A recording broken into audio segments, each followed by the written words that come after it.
Hello, everybody. Welcome to the Sunday show. It is Arsenal Fan Circle. You are all welcome here. Pull up a chair and let's get into it.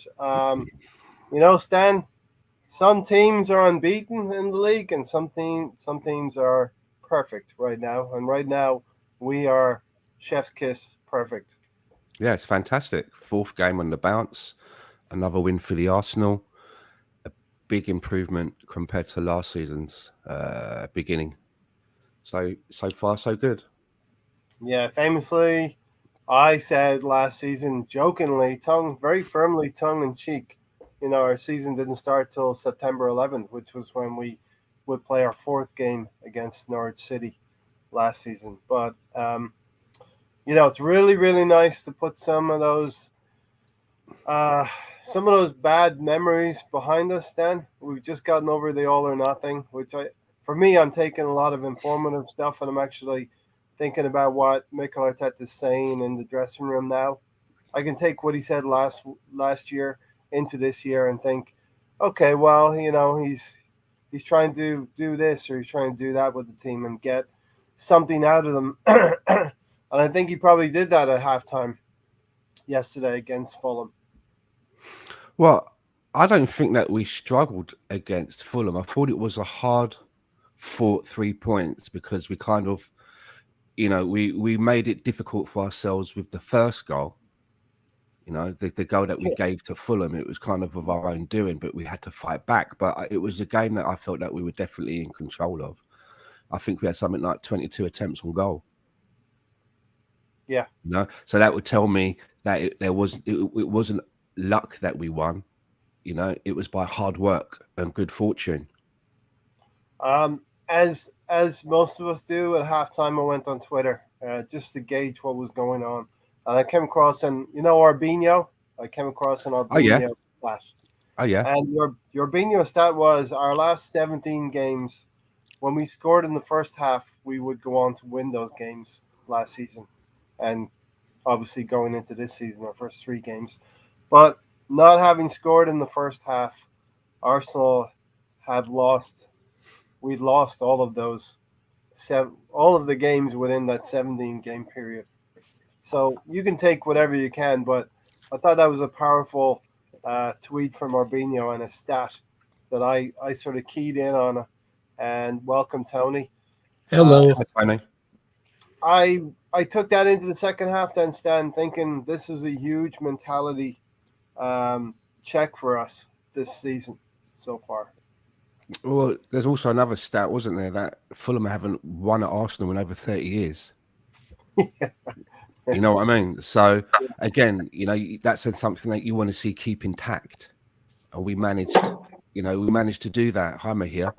But one of the biggest things from yesterday's game is I've been waiting to see how Arsenal would react when they go behind in a game. When they don't score first and how they would react to that. And I liked what I saw for the reaction. And there seems to be a common thread now. And I think it's been more ingrained in me since watching the All or Nothing documentary about what Arteta said about picking each other up when, a player makes a mistake or has a bad moment.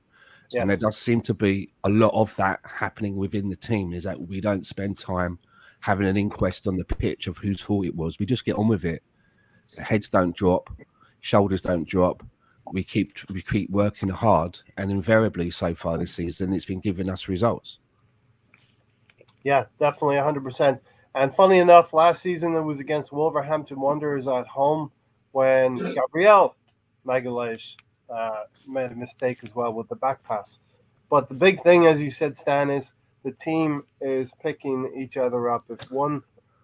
Not all 11 players are going to play well, and there's going to be mistakes. 4-0 says Noe. Yes, Noe, get in there. We are allowed to celebrate here. And it looks like it's white shirts on the bottom versus colors on top. So it's 2 versus 2 today. Tony, what were your initial thoughts on that win yesterday, Tony? Nice to get 3 points. Could have done better in the first half. Overall, could tell we were missing Zinchenko. I would have probably brought on Marquinhos instead of Eddie because Eddie's useless this season. Definitely have to go out, get a third striker before the window closes, or they'll be screwed if something happens to Jesus. I know I keep saying it, but it's coming more and more clear. I don't know why we spent $100,000 for the kid. Oh, now I have to go grab a He's kid. changed Thank colors. He's come over to our team. Well, at least Dan's team. So maybe it's yellows versus the red and whites. You know, I can equal it out. Listen, we'll get into the Eddie and Nketiah debate, and listen, he hasn't stepped up, he hasn't scored a goal, but you know he's going to divide opinion because he's almost there, in my opinion. But I do think we need to get another forward of some sort, and I don't think we can risk Marquinhos in league games. That's just Ray, we actually messaged you yesterday about it during the game, right? Mm-hmm. You did. I was saying about who we want. And how a different sort of striker, like a hold-up striker, with the ones that are available that would actually suit our team. Yeah. Firstly, I'd like to say I'm back after 2 weeks. It's lovely to see you all, my guys, and Arsenal fan circle family in the chats. It's good to be back, yes sir. And winter's almost over for you. I've been sick in the last 10 days or 12 days. My hair has been dealing with for a couple of weeks, so it's good to have you back with us, my hair as well. Noe, join us. Stephen, the Arsenal Misfits here. We are top of the league. Top of the league. Stephen Denham, hi guys. How's everyone? Afternoon, evening, everyone. BX Gunners in the house. Great to see all the usual faces. Now he said Gabriel went from zero to hero. Stan, Gabriel, zero to hero. He makes mistakes, but he is one of the highest scoring central defenders in the Premier League last season, and I expect him to weigh in with 5 or 6 goals as well this coming season with Gabriel. Mega legs. Yeah, I mean, if you're looking at his performance yesterday, I mean, he took too much time on the ball there when they played it out from the back. You've got to be a little bit more quicker and know who's around you when you're going to make a move like that. But you saw, as I think it was Noe said that he went from villain to hero. Yeah. He was a match winner, and he's not shy in front of goal. He scored in his debut as well, didn't he? I remember that. He wasn't originally going to play in that game, but usually he was going to sit and watch. But we were really light for that game, and we fielded him, and he scored. He's not shy in front of in goal at all, and I think that he's going to be a big player for us moving forward. But there are a few mistakes in him, But also as well, I mean, he just recently had a baby brought into the family, and who knows, if he's getting enough rest at night and how that's also affecting him. It's a real thing. Look at the All or Nothing documentary. We know that players are human beings too. They've got family that protects them. Granit Xhaka has that inner circle, and they're human beings too. Stephen said it was the type of game I was expecting, but without Partey in the midfield, it was even harder. We weren't able to move the ball forward as well as we've been. We need that Partey backup. And so, Tony, the news was Zinchenko and Partey with slight knocks. And look, if we want them to train harder and to put the effort in training, you're going to have to expect maybe a few knocks here and there. But the real point of Stephen's message here is the Arsenal Misfit is saying we need to go into the transfer market, maybe get 1 or 2 more bodies in the door. Yeah, we actually need about 4 or 5 to be precise. I was going to say now, 3 minimal. We definitely got to get 2. I think we got to get us forward and a central defensive midfielder. Yeah. Because to me, I think Zinchenko was missed more than Partey there in that game. Yeah, you could definitely see the difference in styles. The styles only between Kieran Tierney and Zinchenko. Kieran Tierney is going to give you an honest game up and down, and BX Gunner is going to be on Team Tony today. He's all BX Gunner is your guy, Tony. So Kieran, Tierney and Zinchenko, they give us just different looks, don't they? Yep, totally different type of players. Welcome, Zinchenko Paul. likes to go forward. Tierney, they made him go forward in the past, but all he did was just cross the ball. He wasn't cutting inside. Basically inverted fullback, kind of like Zinchenko's been playing. Still want to see Zinchenko midfield. Hopefully we'll see that sooner than later. Mm-hmm. We hope. The ex-gunner, the Smoke Brothers. Let her rip, Tony, says the ex-gunner. Yes, sir.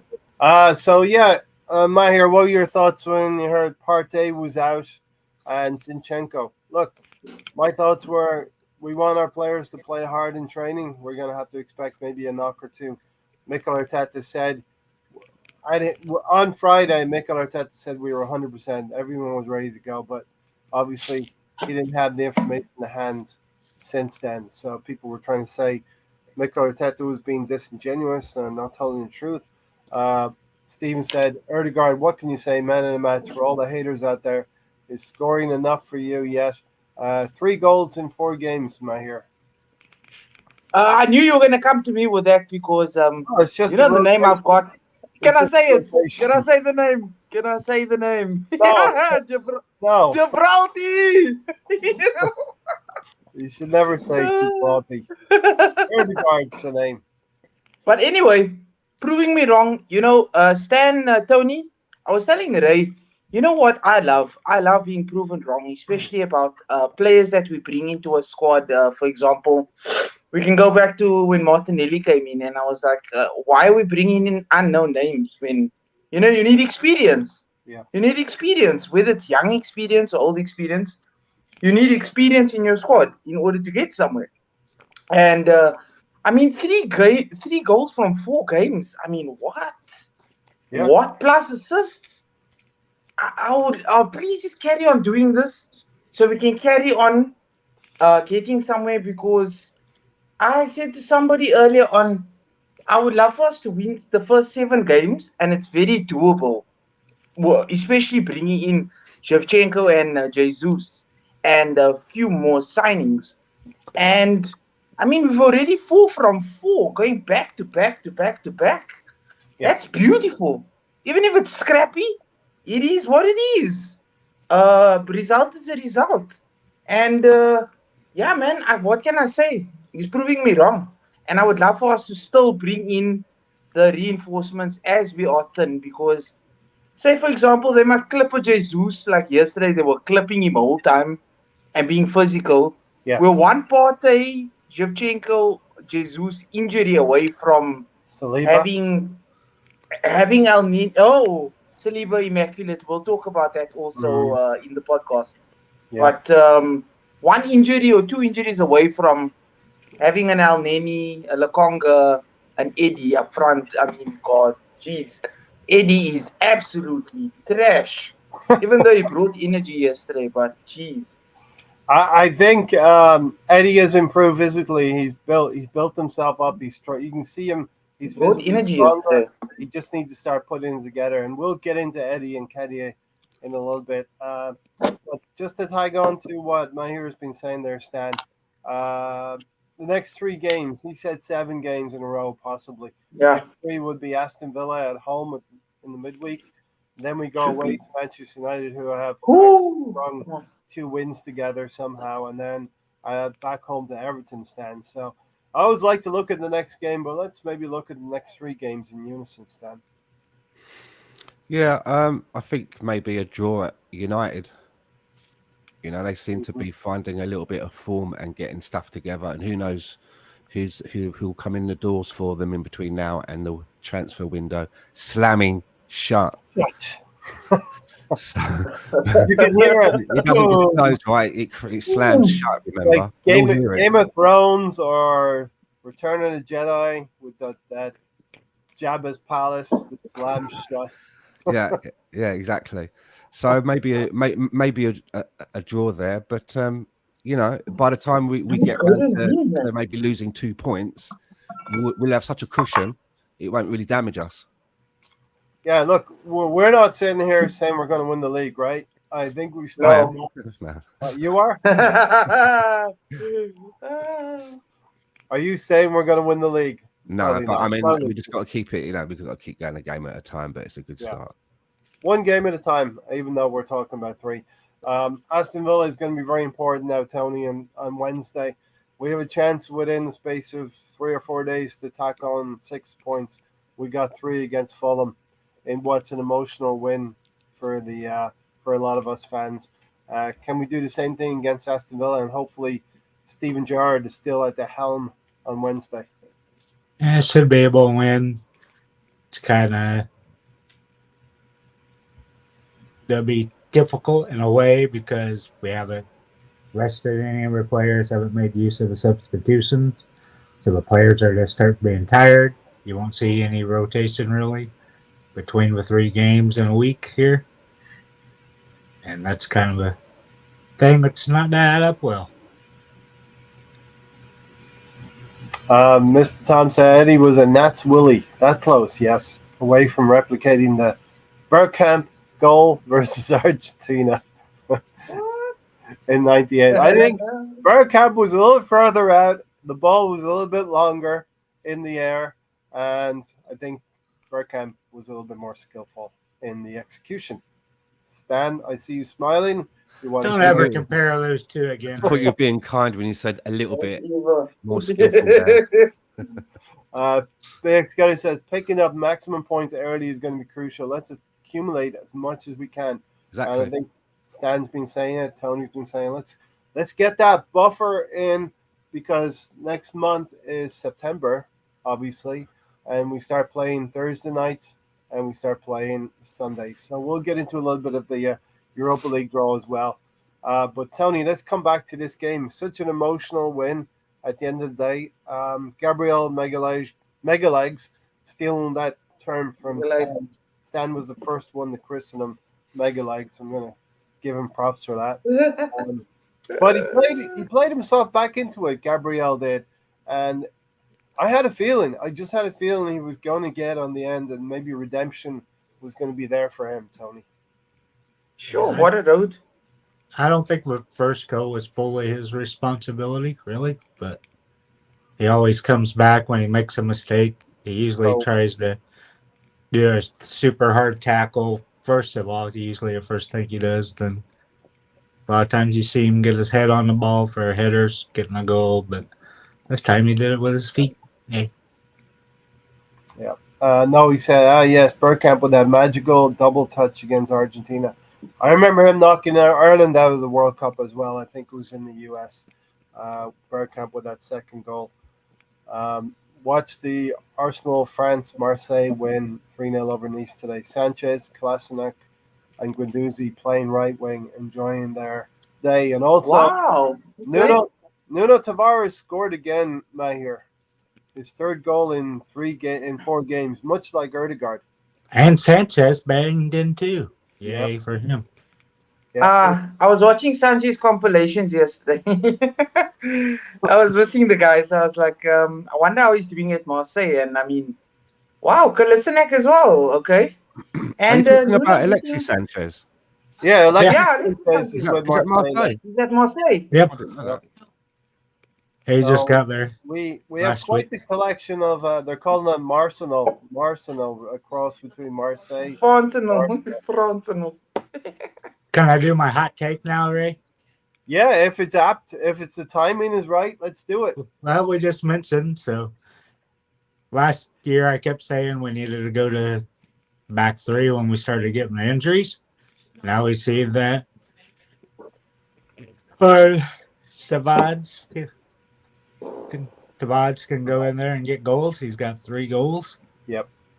I thought it would work because he's a wing back. Cedric's a wing back. Neither one of them's a fullback. I thought it was kind of silly we didn't go with a back 3. Cedric's a wing back. I would think Cedric is more of a right back. He's more of a wing back. Okay. What do you see him? He's always up there. Arteta said he's one of the best crossers of a ball, blah, blah, blah. So to me, he's more of a wing back. I don't think either one of them's a fullback. But I think We would have definitely got top 4 if we switched to the back 3. Yeah, if we just switch to a back 3, especially in the last those 5 or 6 games. Dan, what do you think of that hot take? And I'll go to my here then. If we'd have played 3 at the back in the last half dozen games in the league last season, That's not the formation that Mikel really wants to play, though. Yeah. Mm. You know, you're just think he taking needs another his back person four. out. You're just taking another person out of midfield, which is where And- we're kind of lacking anyway. The creative midfielder probably out of midfield as well. But you find that with the way that we play as well, there are times when our formation changes throughout the game. You know, there are times when somebody will drop back in to help the defenders from the midfield, and it does create a 5 at the back. There are times, you know, when the fullbacks are getting up the pitch, Sure. and playing as a wing back role. So it's very fluid. I don't think sometimes you have to be cemented or wed to one or the other. I think the game is more played now very fluidly, where you know you look one way when you're on the ball, but another formation when you're off the ball. The ball. Yeah. Now, And that's very important, Stan, in terms of adaptability with the team, the opposition that you're playing against, because obviously you have to be tactically aware of changes and danger men specifically. Yeah. Yesterday, who's danger men? I think it's just, you guys want to know something crazy? I found this out yesterday. Mitrovic scored in the championship last year 40 plus goals. Yep. What? Something No, like Mitrovic was playing. 44 goals in 48 games and about 7 assists. So to that point, Gabriel Magalhaes should have known the danger, right? And But he was given a hospital pass, though. He was given a hospital pass. he was given a pass. Stan, Tony, I'm sure you guys would agree with me. We've all grown up When playing- that hospital pass was given to him, Yep. he didn't have really options. Like the best option would be to clear it, but as he need to pass, I saw Tierney being marked off. I saw somebody else being marked off. Then I was just like, oh damn, it's just unfortunate. That's why I didn't think it We've was his we've all fault. been- He should have really been given a ball there. We've all played football, right, Stan? Most of us, and you never really play that ball across your own penalty box, right? From Saka.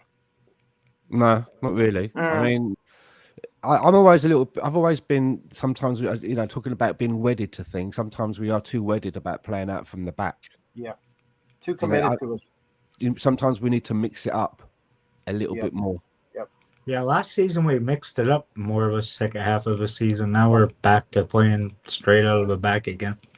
Yeah. Look, listen, Saka played the ball to Gabriel, and Gabriel actually took 3 touches on the ball. And as Mahir said, Absolutely. Mitrovic has scored lots of goals in the championship. He's come up and started scoring goals. He scored last weekend, the winner, and he scored against Liverpool.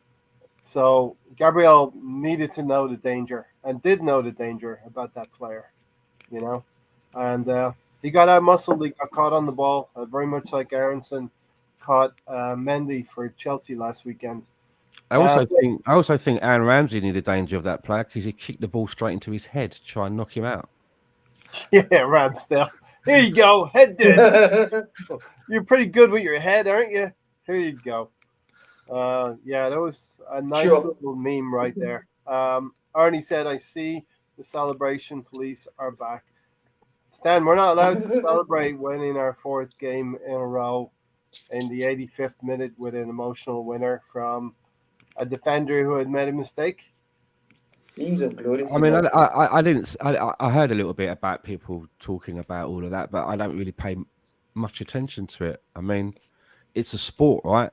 Are you not supposed to be happy when your team, whether it's racing cars or golfer, roller coaster? Aren't you supposed to be happy when your team wins? It's a competition, Yeah, It's a no, competition, right? definitely. And you feel sad when you lose. It's just the nature of how it is. Tony doesn't like me talking about a roller coaster, and he wants us to be going downhill, right? All the way to the 38th game of the What season. what did I send you after the game, Ray? What did I send you? Roller coaster emoji. I- Don Juan said, I actually think that if it's pissing people off that much, seeing the Arsenal players celebrate, as the manager, I would be encouraging them to do it even more. yeah. You know? It's got to be with it. It's got to be natural though. It's got to come at the right time, and it's got to feel right. Yep. And when you're in the game and you get back to 1-1, I had full confidence we were going to get a chance or two toward the end, and I had full confidence we were going to win because I think the way the stadium has been, the atmosphere in the stadium has been lifted through performances mostly. But But there's a can I couple just of say other as well, things. I do think that some of these bitches that moan about celebrating and that they are mixed up. They don't understand the difference sometimes between players being arrogant about it or when the final whistle goes, expressing relief. Yeah. You must think that footballers have a lot of pressure on them. And you think of what Arsenal have gone through. They've just had a documentary airing everything about them. Everybody knows exactly the start to the season that we had last season. There was a reason why we had our game on the first Friday because people were rubbing their hands together, expecting some kind of an upset. And we're overcoming those things as a team. You know, we're unable to field probably our best midfielder because he was out Partey. We can't field Zinchenko. We're concerned. Are we going to be able to get through a whole game with Tierney? All of these things are weighing on everybody's mind. If they're weighing on mine, then they must be weighing on the people on the pitch. So when the final whistle goes, and especially when you see yourself go 1-0 down by one of your own teammates, and then you see the winning goal scored by that same guy, and the final whistle goes, isn't there some sort of, aren't you allowed to express joy and relief? Yeah. I mean, we'll go back to that Crystal Palace game at home. That's like saying, as the opposite would be like saying they got battered 5-0 and they all walked off the pitch smiling. They should have been crying and you know, weeping and had their heads down. That's a show of emotion as well, right?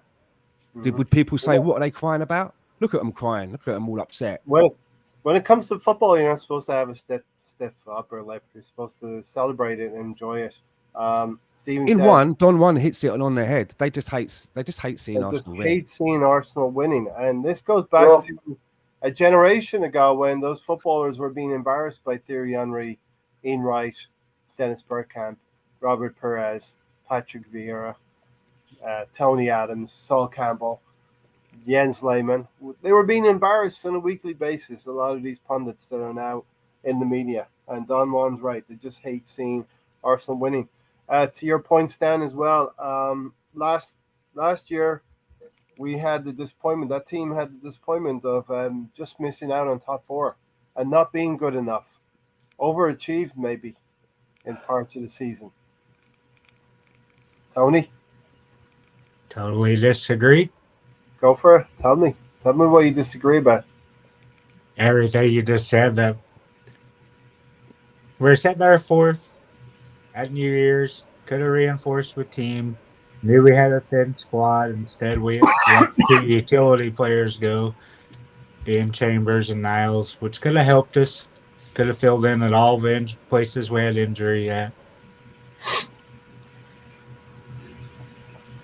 We had a 75% chance of finishing top four. Lost a couple of games and won 2 more games. Injuries. Injuries hit. Still had 75% chance of finishing in the top 4. Then we don't show up at teams like Newcastle, didn't play hard enough Spurs. To me, we had plenty of opportunities to seal top 4. I don't think we were lucky because there was a lot of teams that were struggling. You had United that were struggling, Chelsea that were struggling, and we beat both of them when those teams were struggling. If we finished with the same points as a season ago, we would have still got 5th. We had to prove 6 points or whatever we did. 8 points. Yeah. Like I said, doesn't matter because we would have still finished 5th on exactly the same points as last year. So, all right. Steven said some of the people complaining Richard Keys has never kicked the ball in his life, so how the hell can he say we shouldn't be celebrating? We should be celebrating. Tottenham celebrated like they win the league after getting a draw at Chelsea. Silence from the media, and we are treated differently. The media treat us differently to other teams who are deemed darlings of the media. Stephen said that was a pressure game and the toughest at home and favourites. Then going 1 goal down, why not celebrate? Definitely, the expectation was there as well. On us. It's Fulham, and we should be beating Fulham, yes. Yeah. But go a goal down and to come back in the manner that we came back, I think it's been big because we only did that once last season, Mahir. At home to Wolverhampton Wanderers was the only time we'd come back from a deficit, losing a goal. So this was big early in the season. You know what? Scenes of glorious emotion with that second goal. I mean, that redemption story of making such a bad blunder and then redeeming yourself with that goal. Oh, come on. Seriously. Mr. Tom, I was struggling to watch the game. I went out to watch the game because we've cut off our satellite TV quite a while ago. And then I went to this place, a hotel down the road. And then the guys weren't even interested in watching. They were watching local soccer. And I was like, oh, shit, man. Just switch on for 10 minutes, please. Then he switched it on for 10 minutes. And I'm watching there. And then he switched it back, obviously, when the local soccer went second half. So I was like, oh, damn it. Now what do I do? So I streamed at home. And luckily enough, I got a seamless stream and I could see the goals, even the winner. And I was like, oh, yes, man. I know it was a struggle. Nobody said it was going to be easy. But like I'm saying, I wanted us to win our first 7 games. And we're on the road. Let's get it. 4 from 4. Yeah, Ray, I'm sure Tony, I'm sure Stan, I'm sure all of the guys that have enjoyed those voice notes that I kept sending you. Running commentary. Oh, you were sending them to the other boys as well, right? Okay. Yeah, man. Flipping out. Shout out to Alonso and shout out to everybody else, There's so many of us. Yeah. And we love them. We got to enjoy these games. We can't take Fulham lightly. Stan, Liverpool drew with Fulham. We beat Crystal Palace. Liverpool drew with Crystal Palace. What am I trying to say here? These are dangerous teams, and you have to enjoy beating them and getting 3 points against Palace and 3 points against Fulham in this one. Well, yeah, I mean, look at Palace yesterday. Were holding their own against Man City for a while, and I actually think they had a third goal chalked off. Yeah, which I bizarre. think was. I felt that the ball had left the goalkeeper's hands, and the player stuck a leg out and moved the ball into the other attacker's, area, and I think that should have stood. I don't understand why that one was. That would have been 3-0. That would have been 3-0 to Palace. So, and that may have caused a different situation, psychologically. 2, maybe we can come back. Can we come back now? They've scored a third one. Who knows? So I don't understand why that was why that was disallowed. Yeah, it's the officiating, and you know what? Some people complained about the referee as well yesterday for the Fulham game. I wasn't that terribly, tweaked about it. No, I don't think the referee was really anything that stood out. And then, we even had that VAR situation, which always worries me when it goes to VAR, because we've had perfectly, we've had things that have not gone in our favour, which should have. So it always makes me worry a little bit, because as we just said earlier, everybody hates us. It seems, we have that. We seem to have that thing going on. So you never know. But we got the call. Lolo's in the house. What up, Gunners? I'll celebrate every win like that. Definitely. United come the weekend is going to be a good one. Momentum is high and excitement is back. And I will not be feeling sorry for Ten Hag if we beat them. No, not at all. You guys know how much I hate United. That's one game I wanted to see us put in a show and be like, yo. I said, yo, you see this badge here? Boys ain't playing this season. But we need signings, man. We need another 2 signings. I wanted to just bring up something with you guys. Yeah. The funny thing is, first game of the season. So my cousin is a Liverpool supporter, right? I do not like that guy. So anyway, basically, He's yeah, not. let's So he's start not on. with He's not on the top of your Christmas card list. Then On Mahir. birthday card list. no, he's getting coal from me. I'm sending him a whole bunch of coal. What's funny, A dump truck of coal. as I say, is So I this sent guy him cold says and to he me- admitted it himself. Yeah, this guy says to oh, look who's here. Gary. Yes, sir, Gary. So anyway, like I'm saying to you guys, so this guy says to me, they played their game, and they obviously lost to Fulham, and then but before even the game, he was saying, yeah, Arsenal fans, da da da da da da da. So I was like, okay, relax yourself. You guys have just started the game now. We struggled against Palace. He's like, they struggled against Palace. He's telling all my uncles, nah, we struggled against Palace. Da, da, da, da. They were so lucky. So I said I didn't say anything to him, but in my head I'm thinking, hold your mouth for now. In Afrikaans they say, hou your mond, which basically means shut your mouth for now.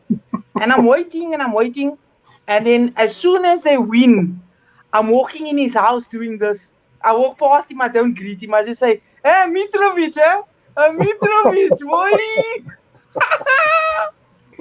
And I was hoping we weren't going to lose this game because then he would obviously, I don't know, Try maybe to back send me you. a message. Yeah, exactly. Yeah, come, Back give me on you. advantage. So I was like, you know, when that happened, I was so freaking happy because big mouth people deserve to be put in their damn place. Exactly. The reason I started supporting Arsenal is because my beloved cousin, I'm wearing his jersey, and my best friend, he was one of the humblest guys. Everybody loved him, and I was like, I also want to be exactly like my best friend, like the most humblest people. Everybody loves, man. They get along better. We have better conversations, and all of those. And oh man, that was such a good start to the Premier League season. And then I was just hoping it wasn't going to, like when we went 1-0 down, I was like, oh please, don't let this happen to us, because I do not want to be hearing from this big mouth fan. I normally have nothing against Liverpool fans. Some of my most beloved people support actually Liverpool, but then there are 5 or 6 of them. I'm like, oh my god. There's a few Liverpool supporters out there who are a bit mouthy right now. I'm waiting for their cycle to start dipping and ours starting to rise. Yes, absolutely. And United. That's what I'm saying. Wait till we play United. Stan, Tony, please, Arsenal, if there's anything you can do for me is win the next 2, but specifically beat United. Because even the United people are now saying we're a force to be reckoned with. Another 2 signings. And I'm not going to say compete. I'm not going to say compete for the league title, as some people are getting ahead of themselves. But I would personally love to see us keep winning, man. It's like, you guys play Call of Duty at any point of time. If you get enough kills, you actually get a score streak where you can call in a chopper or, something evil. So I think we one game away from getting a nice little score streak there. Yeah, and then we have to go to Old Trafford with a little bit of swagger as well. Stan, Yes, talk to please. me about, Zinchenko's out, Tierney comes in, but in the midfield, maybe we're going to feel a little bit more in midfield. Partey's out. For me, next one in is Elneny, Mohamed Elneny, because I believe it shouldn't be, that position should just not be given to a player. You have to earn it, and I don't think Sambi Lokonga has earned it yet. No, I think Mohamed Elneny's done enough to show that he can come in when needed and help us out. Some people still complain about, he passes too much like in a horseshoe style. I think that's a little bit overplayed personally. He does make forward passes, but we are a little bit light in that area. I think we could do ourselves no harm by bringing in, if we are bringing in another midfielder. Personally, I think that the midfielder that we should be bringing in should be a 6. I don't think that we should be looking for a creative 10 or a box-to-box 8. I think it should be another 6. Yeah, it makes no sense when a midfielder that's got a more of a defensive mindset or skill set to what they do. Yeah. Makes no sense to go after another 8 or attacking 10 when you got Well, I do think Vieira, you got Smith Rowe. Maybe Tielemans, because he can be defensive as well as going forward. But personally, I would like somebody who is known for being more of a defensive player. Do you know what I mean? That's like their first. Yeah. That's their main attribute. Second attribute is that they have a coaching badge. Yes. We've all played football, and we've known our teammates. This guy that is playing alongside me, he's got the mindset that he's going to cover for me if I go forward. We need that type of player that has that mindset as well.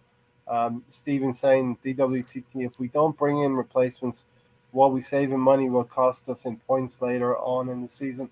I think that's a very important point. We have 4 or 5 days now till September. I think September 1st on Thursday night is the window will slam shut, as they say. We will hear the hollow tin sound of the window slamming so hard. But we do need to get a couple of players in. Tony, what was your thoughts on Elneny? And was it the right choice for you over Sambi Lokonga? I would go with Sambi. We brought him forward to a dude told us he'd replace him or replace Saka. I think he's gotten better. I would give him let's go. Hello, Taib. Taib is saying hello, my ear as well. What's that name? I mean, for me, I know it's not a video game, but you know, if you're in control of a game, for me, if you've got somebody like Thomas Partey, who's your main anchor, that sort of role in the midfield, and he's out, then you play Elneny from the start, and then if you're in control of the game, when you get to around 60 minutes, maybe you bring on a Sambi Lokonga and give him half an hour, or you bring him on at 70 minutes and give him 20 minutes, and you start to give him game time in that manner, sparingly, but he's coming on to replace the replacement who's playing ahead of Partey, if that makes any sense. Yeah. Everybody gets their minutes. You've got the more self-assured player starting the game out, and then if you're cruising and in control, you can experiment and put on the younger player without putting the pressure on him that you got to go on now and we're losing by 2 goals. You got to do something. Yeah. Mahir, what's your thoughts on Elneny and Lokonga? For me, Elneny's the next choice, right? I don't think Lokonga has done enough. He's played well in patches. He played well last season in November and October, but when it came to the springtime, he wasn't deemed the right player by Mikel Arteta. Well, you know what? I don't mind having Elneny. As I've said before, very humble. Love the guy. He knows his job. It's basically to get the ball and give it to a better player for us to be creating chances. Mm-hmm. And Lokonga's not ready yet. You know what? I thought maybe we needed Saliba past 2 seasons or whatever, but it gave him time to mature. And look at it now. He's like immaculate. He's an immaculate defender. He's covering up for Gabriel's once off, losing his head. And I love that. Lokonga maybe needs a loan, for example. I don't think he's ready yet. I think he can have some worth in the cup competition, especially before this World Cup rotation in November. Steven said, next Sunday we should be conservative at the start, but go all out for the win against the most overhyped club in history. We are the only team not to give them a hiding in the Premier League since Ferguson left. Yeah. Can I just say about Sambi Lokonga? I mean, I don't know much about where he played before he came to Arsenal, as in on the pitch, because I wasn't watching Sambi Lokonga at that point. But when I've seen him in an Arsenal shirt, I've always felt he's looked better as a player when he hasn't played as an anchor in the midfield and he's played further up. Say in that position where Xhaka's been playing, when he plays more as a midfielder rather than as a deep-lying midfielder, he seems to have better performances where he's passing the ball further up the pitch. He seems to be good in that area. But I'm not sure he's ready to play in that deep lying role, or whether that's even his role. That's where he says he wants to play. Absolutely. It's with Yeah. deep lying Yeah, role. it does keep stressing. He feels like he's more of a 6. So I think he's going to get games in the Europa League, and we'll talk about the Europa League in a little bit. Reddy said, "Do we know how serious Partey and any injuries are?" I believe the doctor, the crowd were around the cars last night as the players were leaving, and the club doctor said it was just a couple of knocks, and they're just precautionary. They may not have a part to play on Wednesday, but I think we should keep them ticking over for the weekend against Manchester United next weekend. I'd love to have Zinchenko and Partey back for that day. Yo. Although, and this is it. Could be a couple of changes still at our club and at Manchester United come the weekend. Ronaldo could be at Napoli on Sunday, says BX Gunner. Can I just say as well? I mean, how should we be looking at these next games? Should we be like, okay, let's take it one game at a time. The next game is Villa. Let's see how everybody is from our main starting 11. If they're all fit, we start them. Or do we say, well, if we do that, then maybe when we get round to Manchester United, we'd have to maybe rotate some of them then. Do we think about maybe doing a bit of rotation for the Villa game, keeping an eye on the Man U game and trying to look forward and making sure that we can field our best 11 at Old Trafford? Or we take it game by game and we'll do the best that we can in Villa, and then we have to look at Man United as that comes round? You got to rotate. I think there's going to be some rotation. We saw Partey and Zinchenko not in this game. Elneny coming in and Tierney coming in. We saw Gabriel Martinelli getting cramp right the last minutes of the game. So he may be not risked. I wouldn't risk him too much on Wednesday night. Emile Smith-Rowe should come in for me. That's 3 or 4 changes already. And that would be enough maybe to freshen up the squad. I hate to say put Nketiah in from the start. Maybe we could do that because I just Marquinhos, yeah, maybe. And there's a discussion about Saka to be had. So, Tony, you want to tackle what do you see in the squad right now, Tony? Saka's not good enough. I don't think Eddie's good enough. But Kaya Saka's not good enough. Not starting off this year, he ain't. He needs rest. Yeah, he does, Tony. 100% correct, So, my friend. is Granit Xhaka performing better than Bukayo Saka right now? What?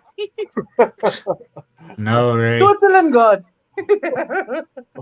Sounds sacrilegious, doesn't it? Tony, go ahead. What else you got to say? Like to see Tomiyasu back starting. Tomiyasu could come in, yeah, instead of Ben White. I think there does need to be some rotation, though, Stan. Yeah. But if you was to do that though, right, Tone, and put in Tomiyasu, then are you putting Ben White back in the middle and resting Gabriel or Saliba? Do you know what I mean? Or are you taking Ben out completely and leaving Saliba? You're resting Ben for the upcoming. Are you putting Holding in as well? Europa. You save those two for Europa. So what are you doing with Ben White then? So Ben, if Tomiyasu comes in, what are you doing with Ben White? You resting him until the Man U game, or you sticking him in? I'm resting him until we go out and play our first Europa game. Okay. Let's know what you think in the chat box as well. Reddy does say too many changes can disrupt the flow, but the flow is going to be two games a week now. Thursday nights and Sundays coming very, very quickly, and we have a Wednesday night, and of course the two things should work irrespective of each other, but we do have to go to sign in a couple of players as well while we're concentrating on this Aston Villa game. I'd like to award the Arsenal Fan Circle Fan of the Week to Stan the Man. You get it today, Stan. Is there cash involved in that? Probably not. Oh, okay. No, and Tommy will send I'll send you your bank account details then. When Leeds get the Rafinha money, you can get the Tom money. Okay. Stan, which will be never, probably, right? Ben White starts for Don Juan. Yeah, so listen, I think there should be some rotation for Wednesday night. In truth, Aston Villa are probably not a very good team, and we should be beating them. But no, there's no easy games in the Premier League. You know, White should be part of the centre back rotation. Tomiyasu is our right back, says Stephen. The other Stephen Denham, I want to see Saliba as a left centre back and Ben White as right centre back as a pairing. I think that No. give us even more from the I back. don't like being that. So was Tomiyasu not starting the last game because he's not fit enough to start the last Correct. game, or because Ben White hasn't done anything wrong, and the manager's like, "Well, I know you're fit now, but you've got to, do something to." It's a Force your balance way. act. In my opinion, it's a balancing act about giving minutes to Tomiyasu and getting some minutes into his leg. But also, we don't need to rush players back. We didn't have to rush Kieran Tierney back. We haven't had to rush back Tomiyasu back, and I think that's been beneficial for us in the first 4 games of the season, in my opinion. Can I also ask as well, just while we're touching on the defence, then, who does everybody say? And I'd like people in the chat box to write and let me know as well. What do you think our de facto back 4 is? So I'll start off. Zinchenko, Gabriel, Saliba, and I do like Ben White in the right back position. You think that's our best starting back 4? I do. Tomiyasu is going to push Ben White for sure. That's my only. That would be my only hesitation. And if we go to Liverpool or we go to Manchester City, I'm going to play Tomiyasu right back, and I'm going to play Kieran Tierney left back, just because defensively they're better players, I believe. So here you're playing as center backs in Europa then, right? Europa, Rob Holding is in, and probably Gabriel Magalhaes. That's my thoughts. What's your Tony? Mine, you go with White and Holding. Don Juan's, you got White and Holding as your Europa League? Yep. No, Okay. I said, well, I was asking what you think our best back 4 is, not for what competition. I know he said his back 4. Zinchenko, Gabriel, Saliba, White for Don Juan. Mine's the same as Ray, except for I would play Tomiyasu instead of Ben White. So I think most people believe Zinchenko is better than Kieran Tierney. Tomiyasu and White is very, very close. If you did a poll between the two, most people would probably say Tomiyasu. Ben White and 3 others. As I say, in GAA, other would be the name on the panel on the list. Stephen said Tierney, Gabriel, Saliba, White. So Stephen's going for Tierney over Zinchenko. BX Gunners got Zinchenko and Tomiyasu. Stan, that is the conundrum that only Arteta can answer. My favoured back 4. He is 100 not out. 100 not out, the assembled. 100 games. My preferred back 4, I think, would be Tierney at left back and Tomiyasu as right back. I think, for me, there are best fullbacks that we have, because I like to think of defenders as defenders first and then attacking second. I know some people, do it the other way around. They're looking for the defenders to more be in the attack, but I like them to defend first. But in the centre is where I find trouble. I find it difficult to name my centre 2. I'm torn between White and Saliba to partner Gabriel. I think Gabriel has to be in there because I think he's got some good leadership qualities. Mm-hmm. He's good in front of goal as well. He can chip in with goals, which is something that you don't see a lot of from defenders. I think that's really important. But Saliba and White, I think I've not seen enough of them yet, personally, for me to make a choice where I think I favour this one ahead of that one. I find them very close. I don't see a big disparity, a big gap between them. So I find it hard to choose between those two. But it's good position to be in, right? It goes back to the days when we would field Dixon and Winterburn as our fullbacks, but then the manager would have 3 to choose from. He'd have Keown, Bold, and Adams. Yeah. Which is a good situation to be in. That you know that you've got a good centre half that can come in and give somebody else a bit of respite. Rich Sports said, has Ben White been that good? I think Ben White's been pretty steady without being brilliant, pretty reasonable going forward, and he offers us something drifting into midfield. He does a good job man-marking players. He marked Wilfred Zaha pretty well in the first game of the season as well. Yeah, he did. Don Juan said, I know the agenda will start if Ben White gets dropped. Arteta out. We'll use it against the manager.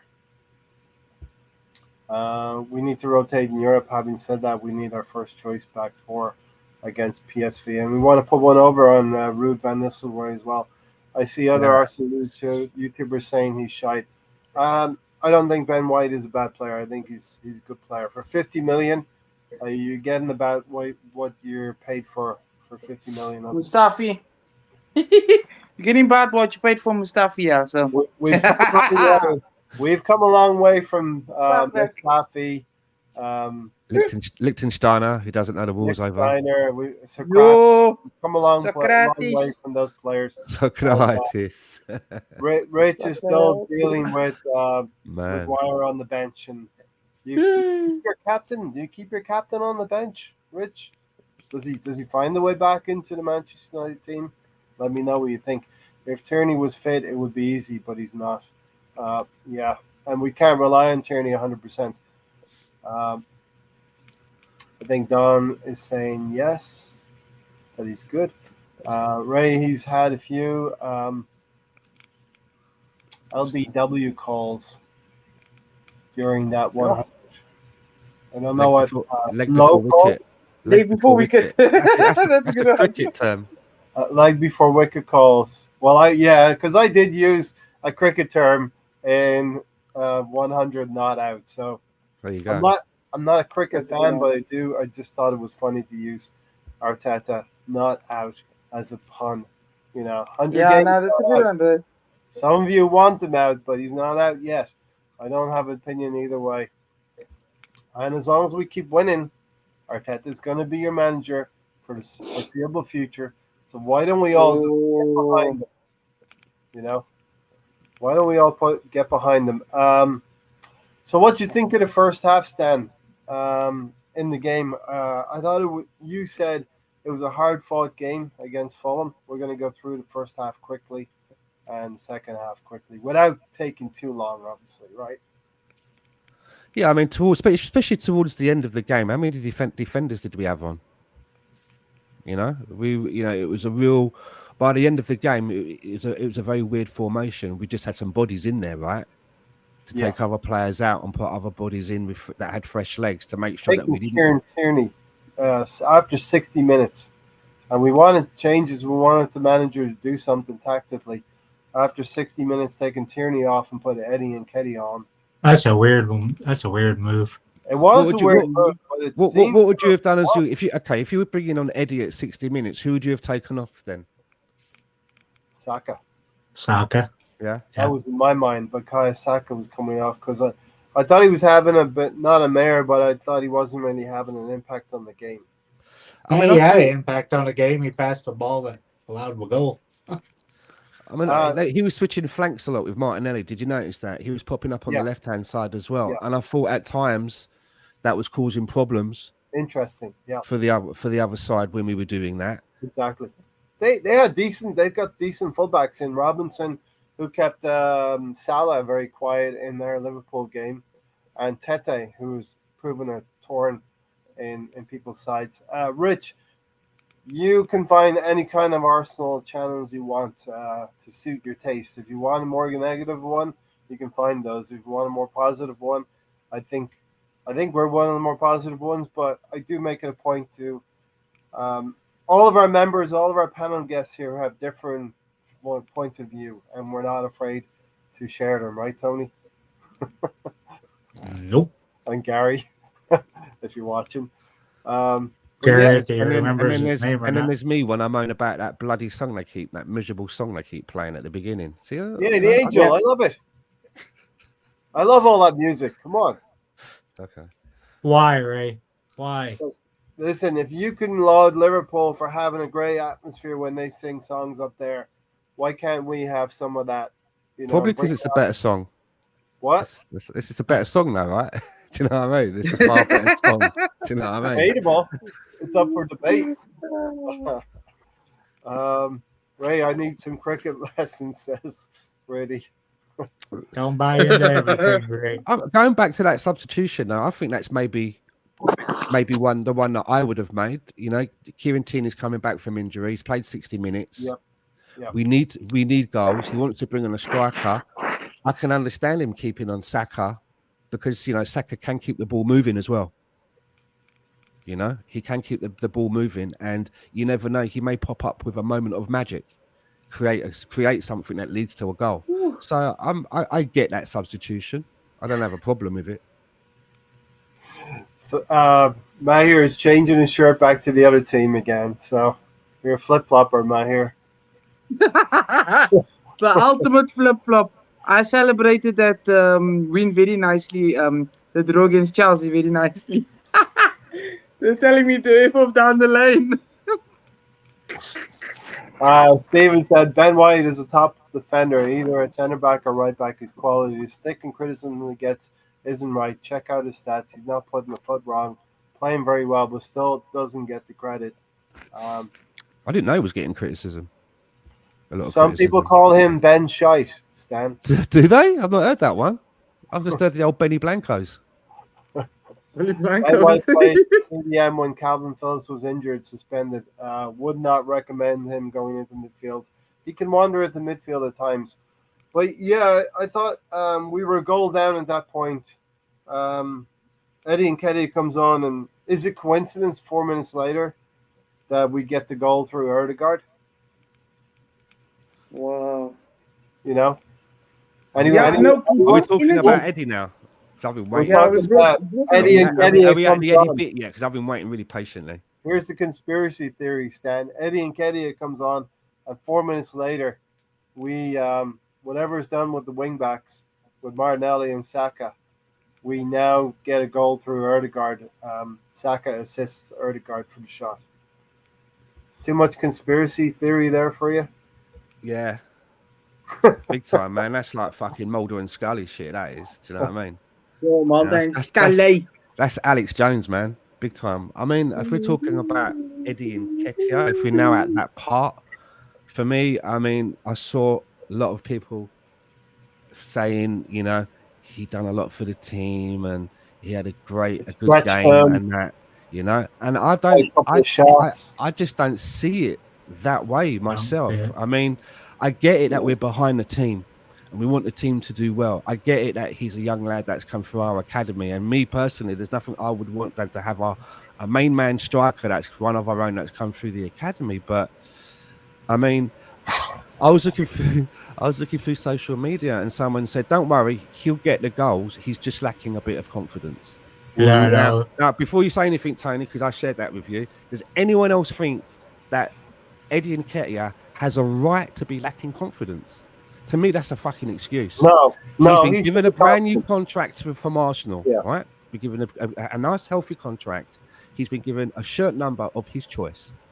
He's got praise and from the manager, and by all accounts, by everybody's standards, he finished last season on a good note. So why are people trying to tell me that Eddie Nketiah is lacking in confidence? People will say that when a player doesn't take his chances, when a player gets into positions, so he can't be. So he can't just because he's shit then. No, they can't. Because I look at it that if you're getting yourself into positions, right, and you're being able to like bring the ball down and that, and you're missing those kind of chances, that's for me. You've done the hard bit already. The hard bit is getting yourself into that position in front of goal. Yeah. Not being able to put it away. And I look at it now that it's been, it's been 4 games now, and he's been involved in every game. And if you go and look at the stats for Eddie Nketiah, it just says 0, 0, 0, and 0. For me, for the position that he plays, there isn't any contribution from him. Do you know what I mean? I don't want an Emil Heskey. I don't. There's no point looping the ball over the opposition's defence. Him running through, keeping himself onside, chesting the ball down, taking it into the penalty area, having one-on-one with the goalkeeper, and then not scoring. I think you've done the hold on. You've done the hard part for me. You've done the hardest part. Yeah. So he's been given everything by Arsenal to feel welcome and to be part of the fabric moving forward. More money, financially stable, the shirt of a legend that he chose, no problems. The manager saying nothing but good things about him. It's all there for him. But I'm seeing, and this is what I'm saying. I know people can say it's going to click, and hopefully, right, it will click. But let's see in another 5 games time, when we are all sat here in 5 games time, that means that'll be 9 games. Let's see where we are then. And I have a feeling that the conversation is not going to be too different from where we are today. Yeah, and that's just my opinion. And I'm not saying it because I hate him. I'm not saying it because I dislike him. I disliked Mesut Ozil, hated him. Same with Xhaka. It's not just about their football. I just dislike them as personalities. I'll admit that. If you want to call that an agenda against those players, fine. Say that if it makes you happy. I'm not afraid to say how I feel, right? When it comes to Eddie Nketiah, I don't have that against him. I want him to succeed. I want him to do well for Arsenal. Yeah. I really do. Yeah. But I just think that in the time that he's been at Arsenal now, and I've taken the time to look back through his stats, and I've looked at appearances and the end product, I just don't feel that he's ever going to be what it is that we want from him at Arsenal. I just don't see it. And I really want to be proved wrong. Like Mahir said earlier, he loves being proved wrong, as do I. Because if I'm proved wrong, it's going to be for the benefit and the success of Arsenal. And I would rather that than be right. And be proved I don't want to be sat there going, well, I was right. I told you so, and that's why we're at the bottom of the table. That's not it. That's not how I want it to be, you know? Yeah. We finished 8th again. I was right. No, it's better to be proven wrong sometimes. We battered Chelsea so decisively that they can't even be angry. We phoned it in at Brighton. Brighton was a close game for...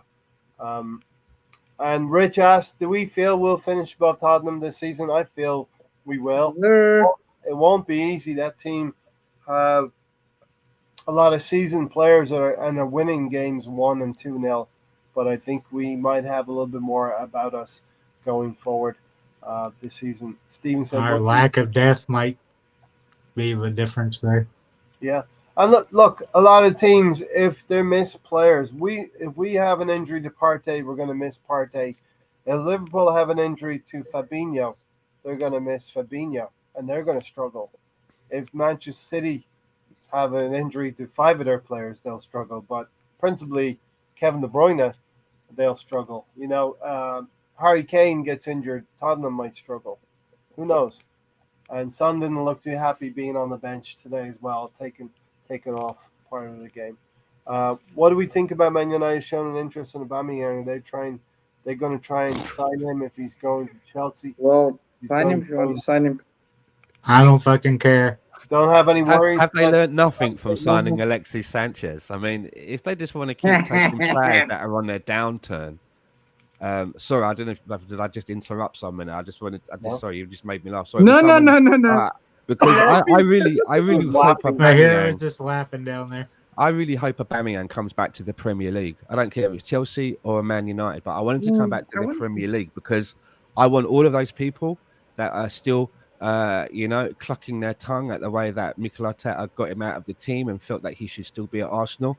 I want them to see close up each and every week how rubbish he's going to become because he's on a downturn. And I want it to be that he starts really good, gets a hat-trick in his first game, and then it all just goes to pieces after that. Because I honestly think that Aubameyang, he's going to show himself to people for what he is. His powers are waning, but he also is quite a selfish individual as well. As long as his first game is against Sunday. Let's get back on Eddie a little bit as well, not to get on his case, but I have to agree with you a little bit, Stan. He's been given ample opportunity right now. We've had 4 games where he's had some parts to play in those games. He's had some chances, and he hasn't taken any of those chances that people will. And it's not like he's just getting 5 minutes here and there. He came on at 60 minutes, and the game was over 5 minutes, in extra time. So he's had almost a half, 35 minutes. Yeah, there to do something. He's had enough time to make an impact right now. But if he's going to start scoring, I want to see him getting into double figures to be worthy of a spot in the squad. So we let him walk. And I agree with Don Juan to an extent where he said that when he came on, he was stretching stuff. And that's correct. However, he also got himself into gilt edge scoring opportunities. and he wasn't able. I don't He think so. he should have had 2 goals. He could have had 2 goals. Should have at least had 1. And Do you know what listen, I'm Yeah. saying? that's Should have at least got 1, man. what than Mr. those Tom is chances. saying. We were a goal down when Eddie came on, and it could be. Were you? We won the game with Eddie on the field. You know what I mean? Do you know what, guys?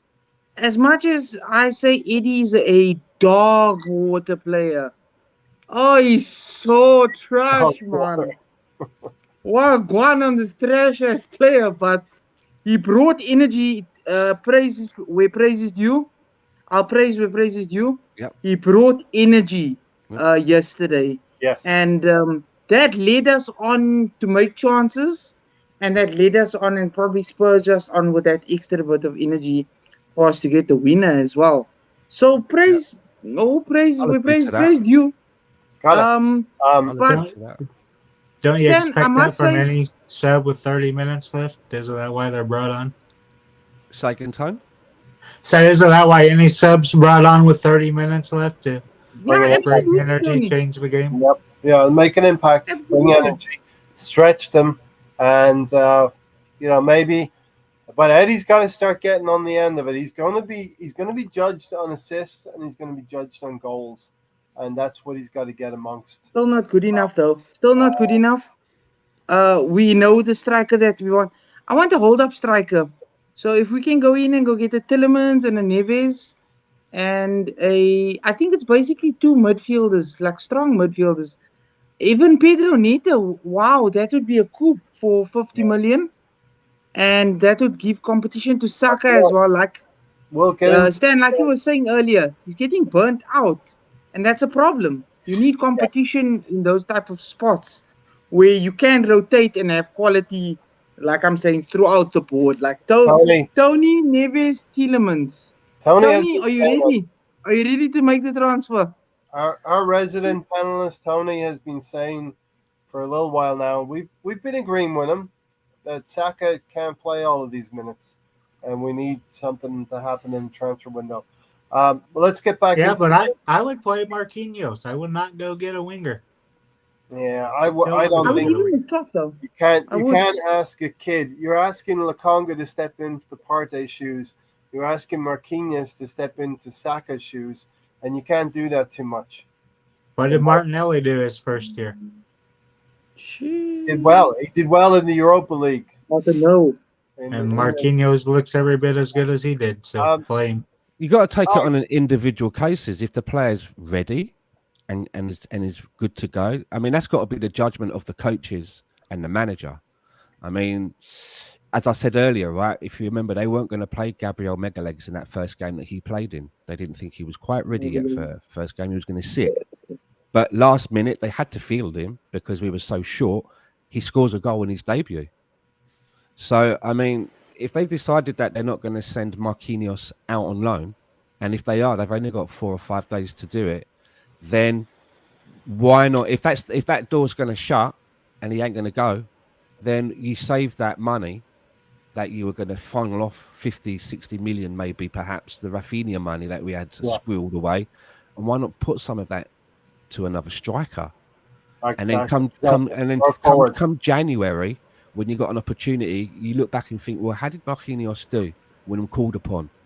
Is it enough, or did we scrape through? And if the answer is that we scraped through, then maybe you go again in January and then look for a wide person. Because I think that if it's a choice between a striker and a winger right now, after everything that I've just said about Eddie and Nketiah, if Gabriel Jesus goes and breaks his leg in the next game, then I'm concerned that what we've got is not going to be enough moving forward. Eddie's going to need help, big time. Yeah. Brady said Tony's had a quiet game, but a very constructive game. But without incident, he hasn't gotten any yellow cards or any red cards for sure. You haven't interrupted anyone yet. Really is worried. You can have a clean game. You can play a good clean game as well, Tony, right? Yep. And maybe because Gary isn't here, that you don't have your adversary. Let's just hope Tony doesn't have a mad moment in extra time. Yeah. Like I saw Pedro Neto having a little bit of something back when he felt aggrieved by the referee not taking action on him. Arteta doesn't like to change style. I hope you're wrong, but you could be right, Gary. Not sure a big forward fits his model, and I think the dreaded, not the dreaded, but Plan B is something every team needs, and that could be a physical forward for me. Stephen, I think loyalty and commitment are Aubameyang's key faults from what I can see, but looks can be deceiving. That's kind of like for the Arsenal- back five isn't in his plans, but he went with it for a little bit yesterday, so he can go with a big striker. For Arsenal and England's sake, Saka needs competition. We need Neto or Zaha. And Zaha didn't play against Crystal Palace. I'm not sure why. I'm still waiting on Arsenal's Rafinha money. Well, it was there. We would have paid it. Vieira can go down the right, no problem, says Baron Wonderful. I love that title, that avatar title. Supposedly that's where we've been playing him in the under 21 games. So What are Tony's stats so far? Is that Tony the panelist or Ivan Tony?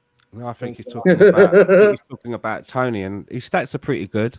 Pretty good so far. His stats are pretty good. However, off the pitch and behind the scenes, there have been a lot of fines, but it's not really for me to go. I don't want to go into that.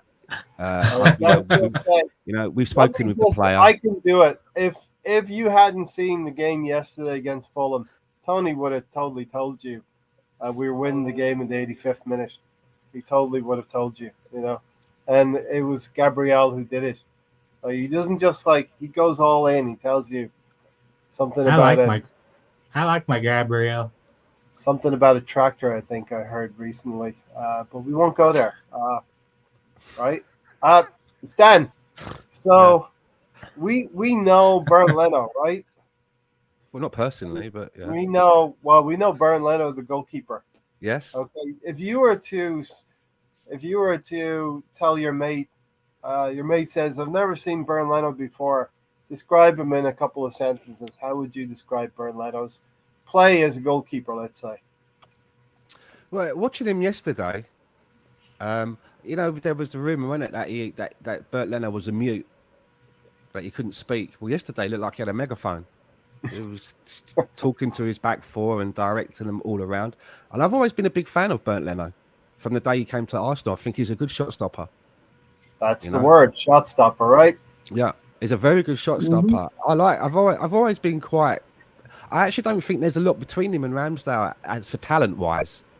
They're fairly. Who knows where they're going to go, right? But for me at the moment, there's not really that much between them. And had we had not bought in Ramsdale and we'd kept with Leno, I wouldn't be going, we need another keeper. I really think that we need to do something with the keeper because it's not that an obvious problem. I'm not saying that I'm not happy with Ramsdale. Don't get me wrong. I'm happy with Ramsdale, but I think that Fulham got a very good keeper at an extraordinarily good price. I can't even say that word, as you just heard. A very good price. Extraordinarily good price. Very good. They got a good deal there because he's a good keeper. $3 million without any of the bonuses included. That's just insane. They've got a good goalkeeper and switch out. Okay, it's Fulham for them. Switch out Aubameyang from a couple of years ago. They've got Mitrovic now, and they've got Leno at the back. They've got a very good chance of not getting relegated this season. I think that's what Fulham would have taken. One of the words I wanted to get out of Stan was shot stopper. Bernd Leno is a very good shot stopper, and I thought you wanted to get notwithstanding out of Stan. But... Well, that will come. The notwithstanding is a non-negotiable. It's got to be in every podcast. Yeah. So, and Stan's a professional. He will work it in at some point, place, and time. And if I'm on a form, it may even be followed by or preceded by a nonetheless. Nonetheless, as well. But so the thing about Bernd Leno is the narrative can be: listen, he's going to come and he's going to shut us out, and he's going to keep us frustrated. Tony, for $3 million, Fulham have got a good goalkeeper, a good shot stopper. But for me, he's a goalkeeper that has never really commanded his area, commanded his box, and being dominant in that area. And but like Stan said, he was doing that yesterday. Right up until the 85th minute. he wasn't commanding his area. We'd never really had any situations where crosses were coming in. The corners were pretty poor from Martinelli. One hits the crossbar. It's not a great corner for Martinelli, but in the 85th minute, it's a decent delivery, right? Yep. Saliba's in there. So Saliba's in the mix, right, Tony? Well, he has to be, being a big, tall fucker. You kind of. What else do you do on corners? What else do you do on corners? It's pretty, close to the yellow card there, easy. Tony. You can go for the fucking big guy. Mr. Tom, I do have to say, with regret, we won't be doing any Kahoot tonight. I was very, very busy, but catch us on the next one. We'll do a Kahoot. He's still recovering from COVID. Yeah, I'm still a bit. Yeah, so Mahir, Bernd Leno doesn't quit himself very well coming for that ball, and Saliba is there. You make your own luck. You make your own luck, fam. That's what you do. Yeah. When you really need to go back, when you're all back against the wall, that's what you do. You pull out something. I heard a lot of gunners were actually like, it was a boring game and what, but like a lot of us enjoy this, enjoy every single game, even despite it, there not being enough shots or whatever. But there was enough shots, big saves, close calls, missed opportunities. That was not enough shots when we shot like 26 shots. No, I'm just Tony. I'm just saying in general, like we enjoy games like yesterday. We enjoy them, but other YouTubers or other gunners are like, you know what? It was a boring game. It was a tight game. We shouldn't have let Fulham come onto us like that, especially at home. But we pulled it out the bag. I was giving the 4 from 4 on my Instagram yesterday, beating my chest, but not saying that we're going to win the league. I'm just saying, or even challenge for title. I'm just loving the performance at the moment of all the players. Yeah. Especially from Saliba. Oh my days. I love this guy. And if we can keep him until he decides to retire, I honestly think we'd be able to get really far, and I would love to see us one day, do a Champions League final and win the final, a watch along, and all of us going, let's get it. We have to re-sign him first. We have to.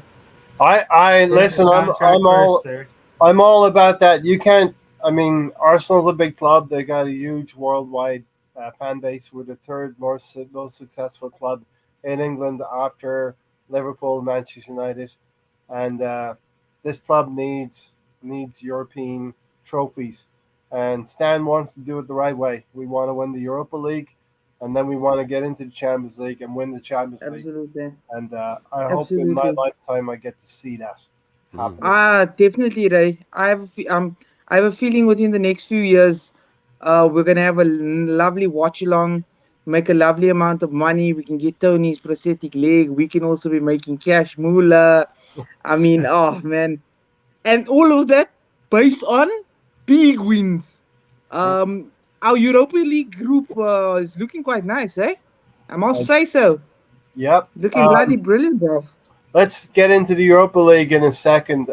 Finish this one. Gabriel winning the game after being, I think, he said, from zero to hero, Stan. And we go on. Call him zero, though. 4 in a row. Don't call him zero. Well, I'm sure he felt like zero after not keeping that ball away from Mitrovic. But yeah. I don't know why Saka was there. Where was Ben White or Saliba there instead of Saka being the one that crossed? When you do what you need to do with the ball, you don't need to have defenders behind you. He knew he was the last man there. Mitrovic was yards away, and he got closed on. Yeah, but why couldn't Saka been the one that cleared the ball? So crossing it across. Bukayo Saka was playing wing back, and he played a very risky ball. So, Stan, what's your final thoughts on that win? 4 in a row.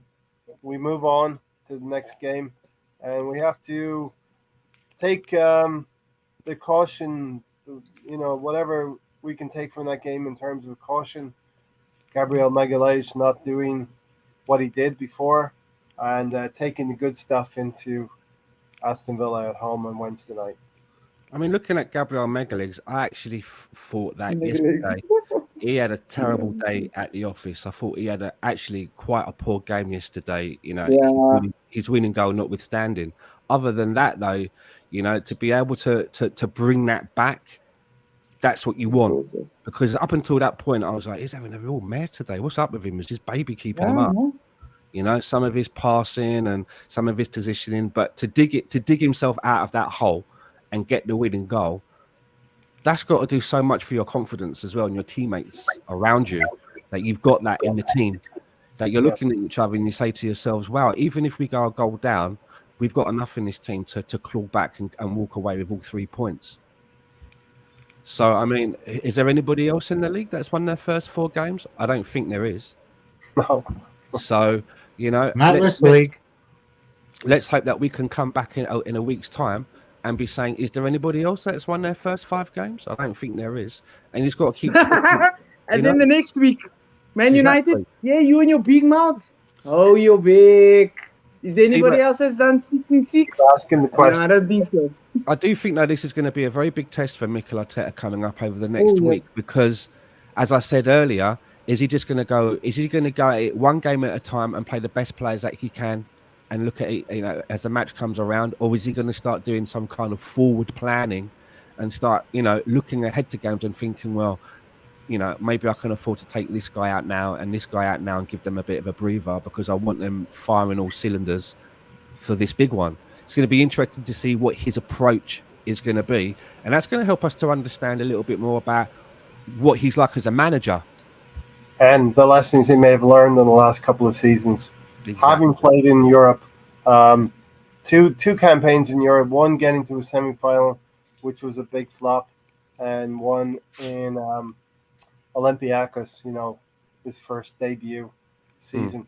So, Tony, your thoughts, just to put a nice bow tie on this Fulham win. It's Fulham. Richard Keys says it's Fulham. We should be easily beating these teams, but each game will represent difficulties. Yeah, we didn't start out of the gates as fast as we have been. Kind of waited until the second half. Still weren't going after it like we have been. But I think the biggest cause of that is not having Zinchenko in there. Not having Partey hurts a little bit, but I think Zinchenko has been a big part of the winning mentality, getting people fired up. But he wasn't there. And in the end, Gabriel got in there, got the goal, got the win. Should have been easier than it was, but it wasn't. Just like last week, we should have won 7-8-0 against Bournemouth. We've seen what happened to him yesterday. They got beat like we should have beat them by Liverpool. We should have done that. I could have been mad. Yeah. Mr. Tom, I'm glad more and more people are reading the descriptions. Now you got Tony. Tony reads it, and now Mr. Tom reads it as well. Did any of you read the novel that Ray wrote in the description for this stream?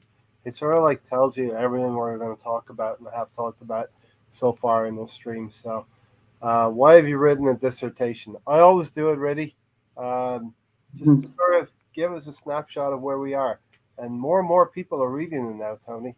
Yeah, man. There's a prologue and an epilogue in this one. Prologue and epilogue, yeah.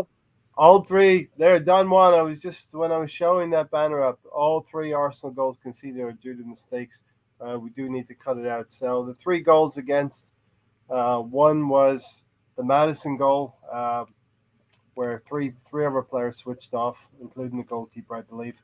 Saliba was a miscommunication on that own goal for Leicester, and Gabriel got his pocket picked a little bit by Mitrovic. So as long as we keep those things in mind and take valuable lessons into each game, we can play better and be better. And let's have humility, as Mahir said. Let's have humility going into it. So Mahir, your final thoughts on the Fulham game, and we'll get into man in the match for this Fulham game, Mahir. Yes, it was a struggle. Nobody said it was going to be easy. We should take every game by game. I just want to say to a lot of gooners, let's not get carried away. We would like to go 5, 4, 5, 6. I'm sorry, 5, 6, 7, because we should be beating these teams. And with the quality that we have, I'm absolutely loving Shevchenko, Saliba, Shevchenko, Jesus. Jesus is like everywhere, guys. He's like left back, right back, midfield, attacking mid. And physically, I love. Oh, he I gets just the ball love the as well. signing. Yeah. Would you guys agree with me? Signing of the window? I would like him to score some more goals, but that's me. Yes. He's only got 2 goals so far out of 4. I did expect him to score yesterday, but listen, he's doing a lot of things for the team that maybe is unseen by a lot of supporters as well.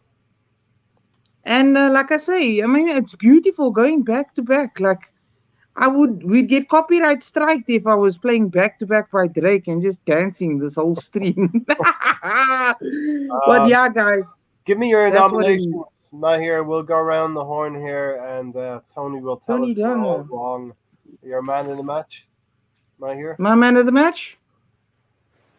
Saliba. Da da da da da da da. Don't do Saliba. that. Saliba. Me and Stan don't like that song.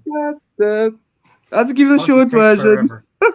If we hit 30 likes, Mahir and I will lead you out with that song tonight. If we There's only hit 20, Yes, there's only, the full there's one. only 20 people watching though.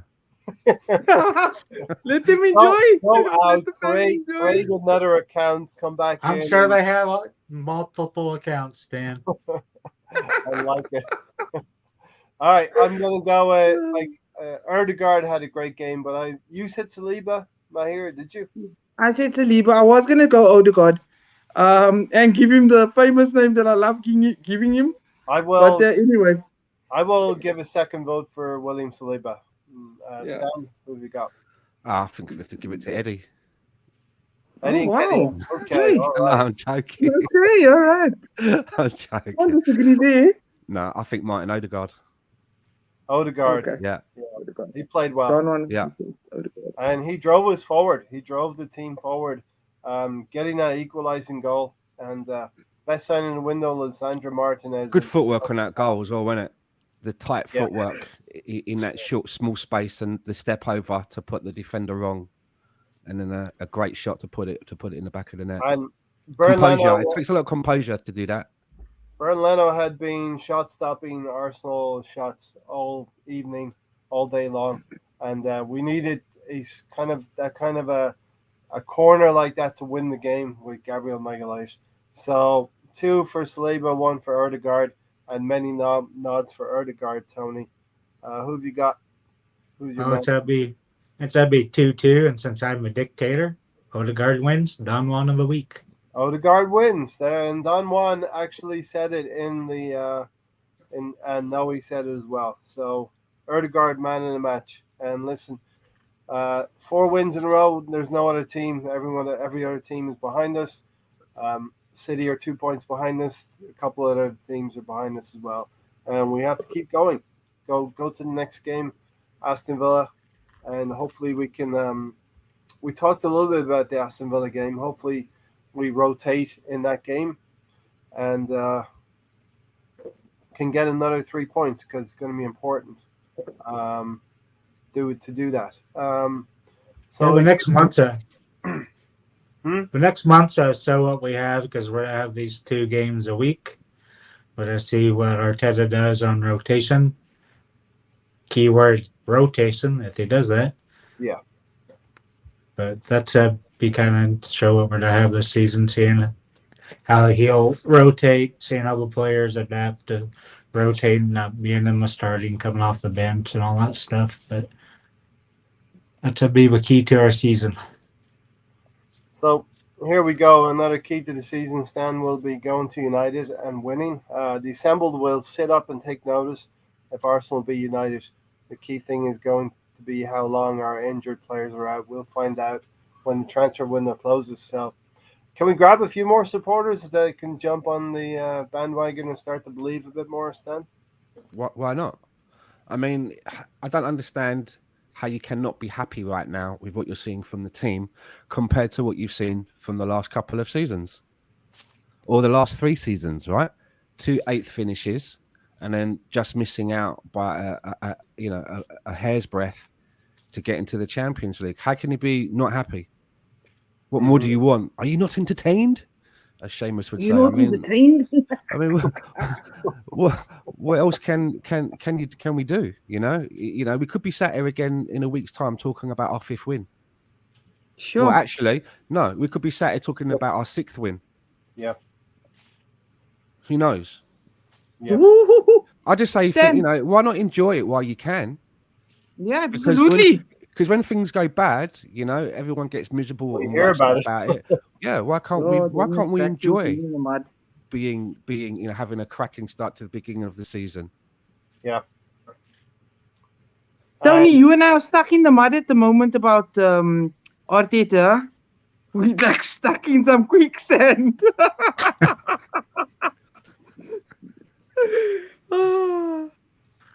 So, but let's continue to be stuck, rather. I'd rather be stuck. 100 games for Mikel Arteta, 53 wins. It's not bad, right? At the add his losses in there, it is. Well, he's had a similar record to one Arsene Wenger in his first 100 games. That's not manipulating numbers. He didn't have that many losses. Come on. The professor can have a win. You saying Arsene Wenger had more draws then? Is that what you're saying? I'm saying that quite the wins are very comparable, and you're judged on your wins. Next Sunday will be Manchester United. There's 13 losses is our record Premier League losses, so we got 2 of those. We will be going live next together right after the Man United game. So hopefully we have a win against Villa and a decent, very, very decent result at United as well. So Tony, let's just say 2 wins, Ray. Come on. 2 wins. 2 wins. There you go. Trent, a huge week ahead, Tony. Transfer window, we got to get a couple players in, right? Nicola Pepe's gone to Nice. We need to get a replacement for him. Still don't think we need a replacement for him. Striker, central defensive midfield. Yes, be nice to get a winger in there, but you don't need a winger. Mahir, it's very important to get at least 2 players in. There could be Tielemans. We keep checking on him. Leicester are talking about 50 million. Who are the names you think of, Mahir? I'm thinking of Neto. I'm thinking of Neto and Tielemans. And then personally, you guys know I need I want a new striker, so we can get rid of Eddie, because Eddie can't be missing stuff like that. It can cost us very badly. To be fair with you guys. Yeah. Mahir still wants Ivan Toney, so. Yes, I'd like Ivan Toney. I'd like Ivan Toney. It just doesn't seem like the club's going to go for an Ivan Toney. If we get a forward of some sort, I'd be reasonably happy with that. I would like a plan or an option B in terms of our attack. And we keep checking on Tielemans, Stan. Is he all right there? Has he got enough food in the house and all that stuff? You know what I mean? Maybe he needs a coaching badge. Maybe that's what he's like. He's got them. He's got them in abundance, right? That's a bit of a Sid James laugh there, Tony. So for me, I think if we brought, I mean, it looks like the talk is a winger and a midfielder. If that happens before the window slams shut, I would give our window a 9.5 rating. Wow. I would give it a 9 also. The also. window's useless after you just shattered the thing by slamming it shut. I tell you why I don't give it a 10. For me, is another striker. I think is really important I don't know whether it's a striker to come in between Gabriel and Eddie, or one that comes in between Eddie and Balogun. But we need another striker. So if we brought in a midfielder, and for me, I would prefer a 6, as we mentioned earlier, a winger, hopefully one that's good on either side. I know I'm being greedy, and we brought in another forward. Then for me, that would be a 10 out of 10 window. Yeah, 10 out of 10. absolutely. Mm-hmm. Absolutely. We become bigger threats, eh, Stan? I would love for us to become bigger threats, as in, I want to fly through the Europa group and get to semis and get to final. I would love that with all the quality that we can bring in and the quality that we have at the moment, with everybody staying fit. I mean, who doesn't want that, eh? Massive congratulations to former gunner Giovanni van Bronckhorst for guiding Rangers to the Champions League group stages. Wow! At the expense of, I think it was at the expense of PSV. I think they were beaten out. And check it, guys. I just went 4 from 4 now as well. So you were playing Call of Duty on your phone while you were live streaming. Oh no, because I love you guys, and when we're all talking, also, I don't want to interrupt and seem like this rude guy that's just, who's this co-host that's so fucking rude?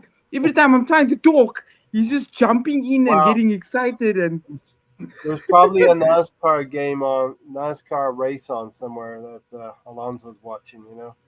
Watching cars go in a left circle. Whee! Love to Sam as well. Martin Truex. I hope he's doing okay. Martin Truex. Stan, I was nowhere. What? Okay. What are we doing seeing his leg there? Yeah. Sorry, I had to scratch. It's getting hot, fam. Stephen, as long as we don't see your third leg, we'll be all right. We have PSV in our group, don't we? Or Tony's second leg. With Europa. Could rack up a massive goal tally with the League and Europa. Yes, PSV game is going to be a decent game. Tony, European night's going to come back, and I think it was nice to get a kind of a big name in PSV Eindhoven. Now we're going to get a nice European night out of it on one of these Thursday nights. I'm not quite sure. I know the list is out when we're playing them. And I'll tell you, we're going to play Zurich first. Then we're going to play PSV at home in the middle of September, the 15th of September. So that's one to remember. We're going to get a nice European night, and it's going to be a pantomime setting because we're going to have Ruud van Nistelrooy coming in as the manager. Wow. Yeah. Ruud van Nistelrooy is the manager of PSV, not here. So we're going to get a nice, they're the bad guys, and Ruud definitely is the bad guy when it comes to Martin. Yeah, my real dad actually looks exactly like Ruud van Nistelrooy since the beginning of time. So I'm sure you should enjoy that. Just don't have Martin Keown meet him whenever you get to the Emirates. They'll have words. Tony, what's your thoughts? Europa League. We've got a Norwegian team, we've got a Swiss team, and we've got a Dutch team, Tony. Yeah, we're always probably going to get a pretty decent group out of the pot 2. Rest of the teams, we got probably one of the worst teams there, and the Norwegian team will play. But I'm sure we'll have Sam on to be an expert Norwegian football next. But should be easy. Key is integrate academy players like we should. And use French players, which actually we don't have French players because the squad's so thin. That's be the thing. How do we rotate? I mean, it should be a cakewalk for us in the group stages. Just using not very good players, but we'll see what happens. The assemble. I don't know what I did there. If I missed anything, wasn't intentional. Stan, I was answering Riddy. Naughty Ray. I particularly like the way you missed out the name Riddy at the end of the first sentence. It's not easy to keep up with all of these comments. So I didn't do anything on purpose. I don't know what I did wrong. But there you go. You're getting detention, Ray. The host gets the good plaudits and he gets the bad plaudits as well. We have PSV in our group, don't we? Jesus could rack up a massive goal tally with the League and Europa. Yes, the PSV game is going to be decent. I thought Dundee was a piece of cake, a type of crocodile. Okay. We should have known. We should have Kieran on the bench, assistant manager for the PSV games, shaking Ruud van Nistelrooy's arms again. It would be like Conte and Tuchel all over again. What's wrong now, Ray? Didn't that reply fit into your scenario? I don't know what that's all about, but if you can clue me in. I've missed that as well. Leave Ray alone. Man's had enough to deal with recently. Yes. Just gotten over the Rona. The Roni. Not Roma. Rona. Please up. The other team Rona. last season they embarrassed. No, Roma. but please up. Stan, Tony, I hope you guys keep yourselves and your family safe as well, because you know what happened? I went for a cousin of mine's wedding in Zimbabwe. And basically on the second last day, my aunt, we rolled down the window. I just want to tell you guys, we rolled down the window and my cousin was like, I hate this woman. Damn it, get away from the car, because she was sick.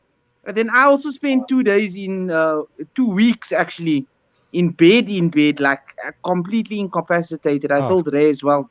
Right. And then I'm just so happy to be back with my brothers, with my panel, with the Arsenal fan circle family, because for those 2 weeks I was incapacitated. You guys normally see me smoke, right? Today was the first time I smoked a full cigarette in 3 weeks. I was lying in bed completely incapacitated, and I thought, damn it, woman, you gave me the bloody flu. And I was hoping if it was corona, it was going to be a different story, because I'm asthmatic and I'm diabetic, and that could have turned something serious. So I'm just grateful to be here with you guys. You sounded pretty bad at the time. Mr. Tom said Bodo Glimt sounds like a Lord of the Rings character, Tony. Yeah, Bodo Glimt. My precious. No, he said, welcome back again, Gundit. I love, man. Maybe he'll be in the Love you guys all. Roma 6-1 in the Conference League group stage, but lost Whoa. quarterfinal. He'll be in the new Lord of the Rings Amazon series. Tony, Bodo Glimt. the destination in this group, if we top it, or I think if we come second, even we go into the latter stages. But we should easily come second, if not first. And the big games will be against PSV, both away and home. Yeah. We play them first at home, so that will help. Yeah. Mm-hmm. And we play Brodo earlier on at their home, so we'll get that out of the way. Not have to play there when that'll be too bad in middle of October there. So later in October when the frozen pitch, artificial pitch that it is. The bigger part of this, Matt, here will be trying to navigate Thursday nights and Sundays, because especially when it comes to the league, we won't be playing games early in the weekend. We'll be playing Sunday games, and depending on what our rivals in the league do to us, we'll be under some pressure to get 3 points as well. You know, we've got 5 days. Bring in the signings, Arsenal. Please come on. We're doing so well. Bring some more quality signings, and you never know down the line. Imagine this is like a season where we can challenge for title. I'm just saying, for example, imagine it gets to that stage. Oh my days, scenes of glorious emotion. I personally think Manchester City have too much for everybody. They will win the league by about 6 or 7 points easily. But you never know. Just saying, bring in a few signings and you check. Whoa.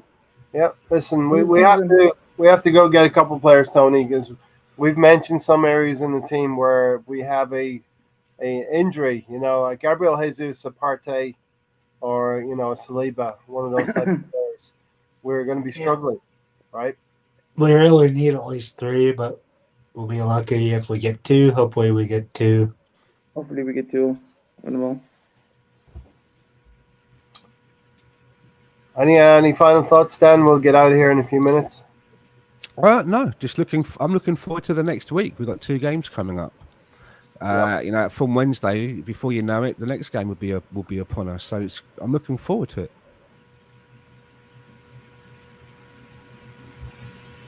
Mahir, final words. Love to you all. Have a nice. And let's go back to back. Yeah, we just got 34 more games to win, and then we can be league champions. It sounds What are you smoking, Ray? BX Gunner said this season has to be one of those seasons where we will make an impact on a Manchester City or a Liverpool. Yeah. And get a positive result, Tony, against one of those 2 teams. Listen, for me, I think a lot of you don't like the music, the culture that's being created, whether it's being forced or organic. I don't really care. We've seen that it was forced in all or nothing, right? It is part of the stadium. It is part of the pre-game ritual now, where they play the Angel, and we have the player songs, the Saliba song and the Zinchenko song. So I'm very happy that we've come a long way in 3 years. Look at Manchester United, look at the turmoil that they've been through, and we've just come through that in 3 years. We've gone from Colonel Mustard Mahir, we've come from Mustafi, Socrates, Lichtsteiner, who's still... You named Mustafi twice, right? I did, but some people don't know that Colonel Mustard is Mustafi. Lichtsteiner is still stuck in the jungles of the Philippines and Fiji, still fighting the war. As Stan will know, Lichtsteiner is still out there fighting the war. It's okay to come home. And Socrates, don't forget Socrates, Zola. Stefan Lichtsteiner. We've lost games that we didn't know we could lose during that time, and Mikel Arteta and the players he's brought in and the team that he's turned over. I'm just glad that he changed tactics instead of buying those old 29 to 31-year-old players for their leadership, bringing in these 25-year-old players for leadership. Yes, absolutely. 25 and back. Sambo does not believe any rumors about players until he sees the team sheet and until he sees players holding up the shirt right here. Yeah, did you guys see that song that they were singing to Yuri Tillemans? See you next week. See you next week, Yuri Tillemans. We'll see you next week. I hope it's true though. I hope it's true. Yeah, we know, Ray. We know what you think of Yuri. We need players. What disturbs me a little bit is about Liverpool going out and getting a midfielder, and I do hope that their targets are not one of our targets, and we can go get it. Really says, I love these ugly wins. It pisses off so many opposition fans, and I think the biggest part about yesterday's win is coming from behind. We've wanted Arsenal to be tested in this way. We don't like going a goal down, but you have to see what the team can do when they do go a goal down. And Banter FC is over, BX Gunner.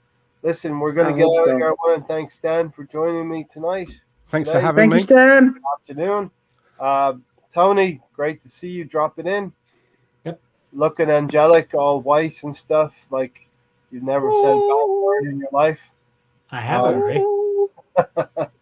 And Mahir, great to have you join us again, be part of the crew. Oh, you're welcome, my G. You're welcome. Love you guys, Thursday night, we should have a big show. Thursday night, the transfer window shuts, and we will have the Aston Villa game to talk about as well. So, listen, if you haven't already, you've got that boarding pass. You've got to validate it. Hit that like button for us, and we will see you on the next. We'll have our regular captain Thursday. Who's that? You. Roadrunner left. Thanks, Stan. See you later, everyone. See you later. Oh, we got to do the end broadcast here. Come on, you Gunners.